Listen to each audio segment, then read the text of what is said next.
Hi friends, welcome to Kamadhenu Akshayam.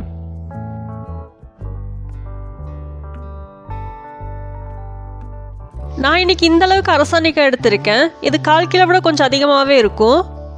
இது நல்லா கழுவி வச்சுருக்கேன். இதில் நிறைய சீட்ஸ் இருக்குல்ல, இதை எடுத்து வச்சிடலாம் தனியாக. நிறைய பேர் இந்த சீட்ஸை வேஸ்ட்டு தான் பண்ணுறோம், ஆனால் இது வேஸ்ட்டு இல்லை, இது எடுத்து வைக்கலாம். இது பார்த்திங்கன்னா 300 கிராம் அளவுக்கு தான் காய் இருக்குது. இதுலேயே இவ்வளோ சீட்ஸ் இருக்குது. நம்ம பெரிய காயெல்லாம் வாங்கும்போது நிறையா விதை கிடைக்கும். அதில் இது மாதிரி எடுத்து ஸ்டோர் பண்ணி வச்சுக்கலாம். இதை இப்படியே ஸ்டோர் பண்ண முடியாது, சில ப்ராசஸ் இருக்குது, அது என்னன்னு பார்க்கலாம். முதல்ல இதெல்லாம் எடுத்துகிட்டு காமிக்கிறேன். எல்லா விதையும் எடுத்து தனியாக வச்சுருக்கேன். இது கொஞ்சமாக தண்ணி ஊற்றி கழுவிடலாம், ஏன்னா இதில் அரசாணிக்காய் கொஞ்சம் கொஞ்சம் ஒட்டி இருக்கும். அதுக்காக நல்லா கழுவி எடுத்துடலாம். காய் கொஞ்சம் கூட ஒட்டி இருக்கக்கூடாது. நல்லா கழுவி எடுத்துட்டேன். இதை வெயில் 1 மணி நேரம் போல் காய வச்சிடலாம். வெயிலில் காயும் போது சீக்கிரமாக காஞ்சிரும். இல்லை வீட்டுக்குள்ளேயே ஃபேனுக்கு கீழே 2 மணி நேரம் போல் காய வச்சிடலாம். நல்லா காயணும். இது நல்லா காயட்டும், அதுக்குள்ளே காய வறுத்துக்கலாம். இப்போ பார்த்தீங்கன்னா அரசாணிக்காய் இது மாதிரி சின்ன சின்னதாக கட் பண்ணி வச்சுருக்கேன்.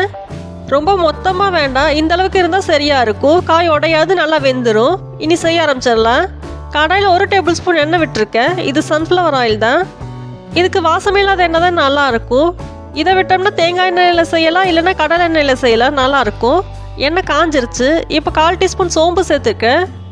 இப்போ தாளிக்கிறதுக்கு தேவையான பொருட்கள் பார்த்துடலாம். ஒரு மீடியம் சைஸ் வெங்காயம் கட் பண்ணி வச்சுருக்கேன். கொஞ்சம் கருவேப்பிலை, ஒரு வரமிளகாய் கிள்ளி வச்சுருக்கேன். இதை தாளிச்சிடலாம். வெங்காயம் நல்லா கலர் மாதிரி வரட்டும்.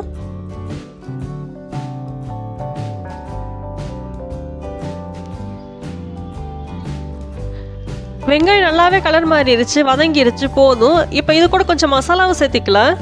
இது பார்த்தீங்கன்னா இஞ்சி பூண்டு விழுது சேர்த்திருக்கேன்.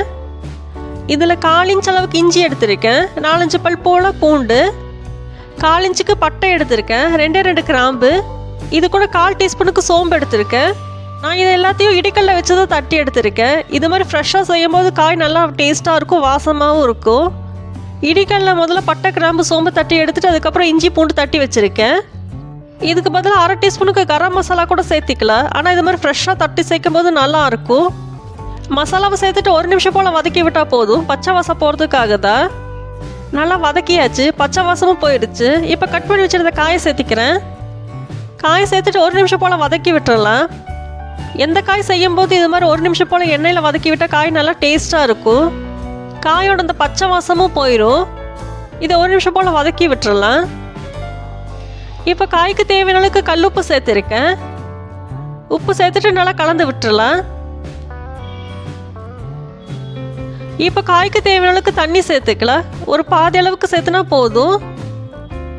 தண்ணி சேர்த்துட்டு மூடி வைக்க வேண்டிய அவசியம் இல்லை. மூடி வச்சோம்னா ரொம்ப குழஞ்சிரும். இந்த அரசாணிக்காய் பார்த்தீங்கன்னா ரொம்ப சீக்கிரமாகவே வெந்துடும். ஒரு 5 நிமிஷம் மீடியம் ஃப்ளேமில் வச்சாலே போதும். நம்ம சாதாரணமாக அரசாணிக்காய் பொரியல் செய்கிறத விட இப்படி செய்யும்போது ரொம்ப டேஸ்ட்டாக இருக்கும். இதில் அதிகமான வேலை எதுவுமே இல்லை. பட்டை கிராம்பு சோம்பு மட்டும் தான் சேர்க்குறோம். நம்ம சாதாரணமாக செய்கிறத விட இப்படி சேர்த்து செய்யும்போது ரொம்ப டேஸ்ட்டு சூப்பராக இருக்கும். கண்டிப்பாக செஞ்சு பாருங்கள். இது பார்த்திங்கன்னா எல்லா சாப்பாட்டுக்குமே சைட் டிஷ்ஷாக சூப்பராக இருக்கும். தண்ணி வத்த ஆரம்பிச்சிருச்சு. இனி ஒரு 2 நிமிஷம் போல் வதக்கி விட்டால் போதும். இப்போ பார்த்தீங்கனாலே தெரியும், கொஞ்சமாக மசிய ஆரம்பிக்குது. இதே நம்ம மூடி வச்சுருந்தா ரொம்ப கொலன்னு ஆயிரும். இது மாதிரி நாட்டு காயில் அடிக்கடி வாங்கி சமைக்கிறதுனால உடம்புக்கும் ரொம்ப நல்லது. அரசாணிக்காயில் ஒரு ஸ்வீட்னஸ் இருக்கும். நம்ம இந்த கரம் மசாலா கூட சேர்த்து செய்யும் போது ஒரு டேஸ்ட்டு கிடைக்கும், சூப்பராக இருக்கும். நீங்கள் இது மாதிரி செஞ்சு பார்த்துட்டு எனக்கு கமெண்ட் பண்ணி சொல்லுங்கள். தண்ணி நல்லாவே வத்திருச்சு, போதும், ஸ்டவ் ஆஃப் பண்ணிடலாம். இதை விட கிளறிட்டே இருந்தோம்னா காய் ரொம்ப உடஞ்சிரும். போதும், ஸ்டவ் ஆஃப் பண்ணிடலாம். நம்ம எடுத்து வச்சிருந்த பம்கின் சீட் நல்லா காஞ்சிருச்சு. இப்போ பார்த்தீங்கன்னா தெரியும் எந்தளவுக்கு காஞ்சிருக்குன்னு. இதை வணக்கிக்கலாம். வெறுமனே கடாயில் போய்ட்டு ஒரு 5 நிமிஷம் போல் வணக்கினா போதும். மீடியம் ஃப்ளேம்லையும் இருக்கட்டும், இல்லைன்னா தெறிக்க ஆரம்பிச்சிரும். பம்கின் சீட் உடம்புக்கு ரொம்ப நல்லது. நம்ம தோலுக்கு, முடிக்கு ரொம்ப நல்லது. நம்ம எல்லாத்துக்குமே தெரியும் இந்த விஷயம். பம்கின் சீட்ஸ் பார்த்திங்கன்னா நம்ம கடையில் விலை கொடுத்து வாங்குகிறோம். இந்த அரசாணிக்காய் பார்த்திங்கன்னா கண்டிப்பாக வாரத்துக்கு 2 தடவையாவது வாங்கி சாப்பிடுவோம். அதில் இருக்க விதையை பார்த்திங்கன்னா வேஸ்ட்டு பண்ணாமல் இது மாதிரி ட்ரை ரோஸ்ட் பண்ணி வச்சுக்கலாம்.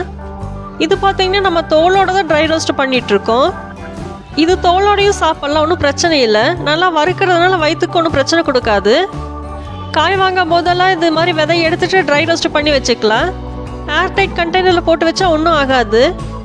விதையை நல்லா சுத்தமாக க்ளீன் பண்ணி எடுத்துடணும். அரசாணிக்காய் கொஞ்சம் கூட ஒட்டியிருக்கக்கூடாது, அதுக்காக நல்லா கழுவி எடுத்துருக்கேன். இப்போ பார்த்தீங்கன்னா பம்கின் சீட் நல்லா கலர் மாற ஆரம்பிச்சிருச்சு.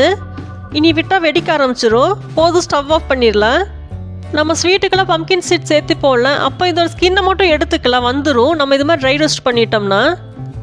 இப்போ பார்த்தீங்கன்னா தெரியும் பம்கின் சீட் எந்த அளவுக்கு ரோஸ்ட் ஆயிருக்குன்னு. நல்லா மொறுன்னு ரோஸ்ட் ஆயிருச்சு. உள்ளே இருக்கல அதுதான் அந்த கடையில் விற்கிறது. நம்ம ஸ்வீட்டுக்கு போடும்போது மட்டும் இந்த ஸ்கின் எடுத்துடலாம், இல்லைன்னா இப்படியே சாப்பிட்டுக்கலாம், உடம்புக்கு நல்லது தான். ஏர்டைட் கண்டெய்னரில் போட்டு வச்சுட்டா ஒன்றும் ஆகாது. அரசாணிக்காய் வாங்கினீங்கன்னா கண்டிப்பாக விதையை வேஸ்ட்டு பண்ணாமல் இது மாதிரி ரோஸ்ட் பண்ணி எடுத்து வச்சுக்கோங்க.